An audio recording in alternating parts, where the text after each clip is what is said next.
Hey, what's up, guys? Hope you're doing well. Hey, I got to share a testimony that I heard in the sermon that I was listening to at church on Sunday, because it is crazy and not that far removed. So the people in the testimony are it's related to an Antioch church in the Seattle area, and then a person that goes to an Antioch church in a different location that was there on a short-term trip to evangelize, invite people to church, etc. Now, it's not like this is something that's, like Antioch corporate hasn't published this testimony in video form, for everyone to ooh and ah at a YouTube channel or something like that. It's just probably the pastor of that church had shared with the pastor of our church, or maybe with a couple other pastors, as a cool encouragement or something cool that God did in their community. And I'll share the story in a second, but one more backstory thing is that this story is about something a little bit crazy, which is something that the Bible calls the gift of tongues. Ooh, everyone's favorite. I say that just so, anyways, been going to Antioch churches for, over 10 years now. And I think this is the first sermon I've heard within an Antioch church dedicated towards kind of giving a Bible study, a biblical background on the specific spiritual gift of the gift of tongues. And it's some people's least favorite. It's kind of like the most controversial because it's the weirdest, I guess. And so sometimes it gets mocked or scoffed at or just treated with a lot of hesitation. And I'm not talking about all that in this video. I'm just saying that as a backdrop to why this testimony is so encouraging, because it's not like someone else just invented it. It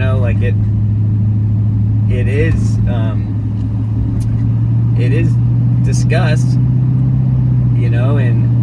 many different places within the New Testament. It's not like it just snuck in there on accident. It's like it's definitely really clearly highlighted as one of the gifts of the Holy Spirit. And the only way you could assert that it's not relevant for today is if you believe that none of the spiritual gifts are relevant for today. And the only way you could believe that is if you just lie to yourself after reading 1 Corinthians 12, 13, and 14. And the second half of Corinthians 13, I think it's 1 Corinthians. It's talking about spiritual gifts, and it's saying, hey, one day these gifts will disappear.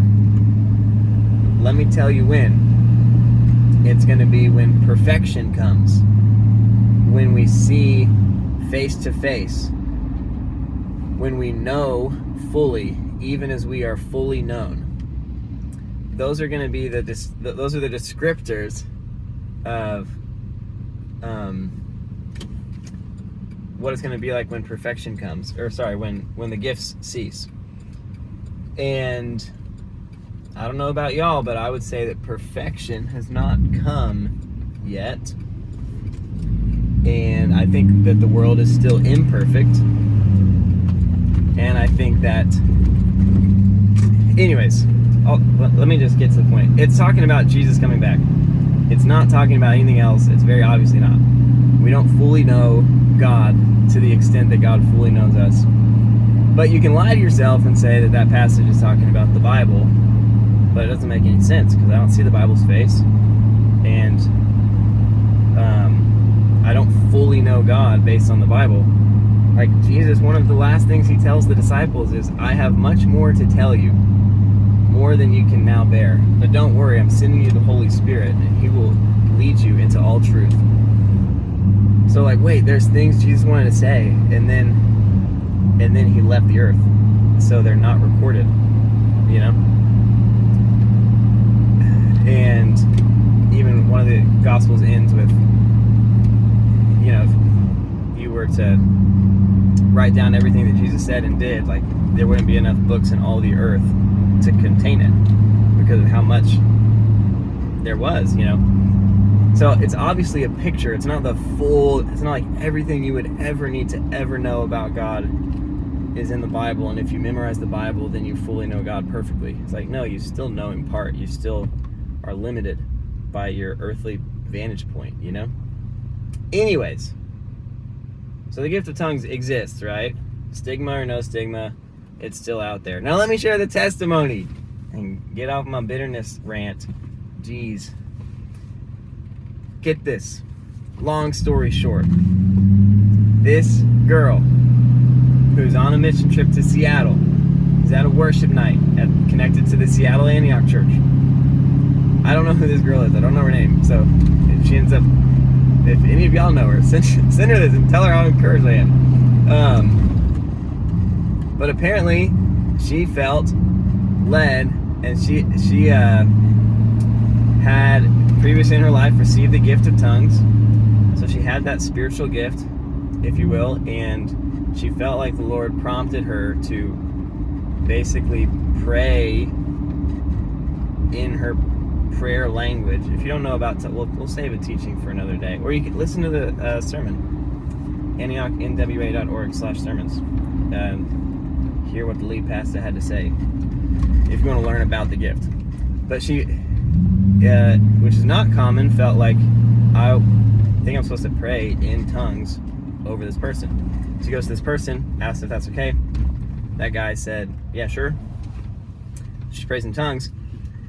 And this guy, who was an unbeliever apparently, he had just been coming to some church events because he was curious about these Christians and just could tell something was different about them, was interested in them, but was very much not a Christian. As he's getting prayed over in tongues by this girl, his jaw drops. After she prays, she's like, what? And he's like, how did you know my native language? And she's like, I don't. You know, like, I speak English, and then that's it, and then I have the gift of tongues, you know. But she goes, what was I saying? He said that he's a native Apache, and he speaks Apache. He said, you were telling a story that has been passed down in my tribe for hundreds of years. It's a story about a father and a son and a tree. Apparently, a central story to their culture, which is crazy, right? Can we just pause and say, like, this is crazy? Like, could you ever try to make that up? I dare one of you doubters to try to do that. You know, like, oh my gosh. Oh my goodness. You can't, right? Just so ridiculous to imagine that. Like, what are the odds? To tell a story, you know, we're not saying, like, put a few syllables, make them up, and hope that it's a word in another language. But to eloquently tell a story that just so happens to be a central message, a central story that's been passed down in their tribe for hundreds of years. And this girl had no clue what she was saying. She does not know Apache, okay? Anyways, then here's the last part of the testimony. She, obviously she doesn't know the whole story, but I think he was kind of sharing about the story, and then she, in some boldness, provided her potentially, you know, prophetic interpretation of the story.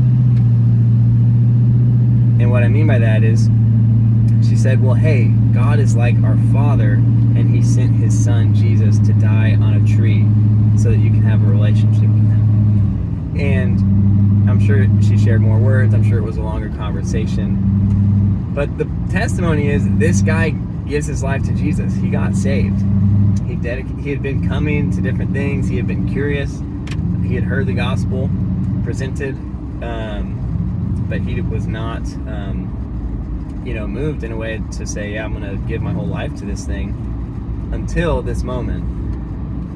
And that is just incredible. So hey, maybe it's your first time ever hearing a gift of tongues testimony, but won't be the last if you listen to all 360 whatever of these videos by the end of the year.